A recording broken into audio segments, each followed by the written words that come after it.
আজ বিশ্ব আলোকচিত্র দিবস। এ উপলক্ষে ত্রিপুরা ফটো জার্নালিস্ট অ্যাসোসিয়েশনের উদ্যোগে রাজধানীর রবীন্দ্র শতবার্ষিকী ভবনে আয়োজিত হয় চিত্র প্রদর্শনী। 3 দিন ব্যাপী এই চিত্র প্রদর্শনীর আজ সূচনা করেন পর্যটন মন্ত্রী সুশান্ত চৌধুরী। উপস্থিত ছিলেন মেয়র দীপক মজুমদার, তথ্য সংস্কৃতি দপ্তরের অধিকর্তা বিম্বিসার ভট্টাচার্য, ডিআইজি কৃষ্ণেন্দু চক্রবর্তী, বিশিষ্ট সমাজ সেবক সুব্রত চক্রবর্তী, আগরতলা প্রেস ক্লাবের সভাপতি প্রণব সরকার, অ্যাসোসিয়েশনের সভাপতি সম্পাদক প্রমুখ। মন্ত্রী সুশান্ত চৌধুরী বলেন, গণতন্ত্রের চতুর্থ স্তম্ভকে শক্তিশালী করতে ফটো জার্নালিস্টরাও গুরুত্বপূর্ণ ভূমিকা পালন করেন। প্রদর্শনীতে 38 জন চিত্র সাংবাদিকের ফটো প্রদর্শিত হয়েছে।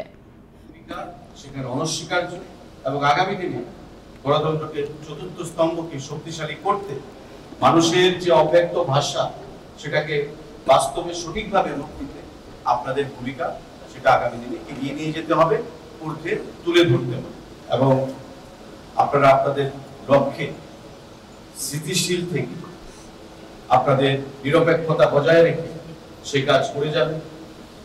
বাস্তবটা মানুষের সামনে তুলে ধরার চেষ্টা করবেন।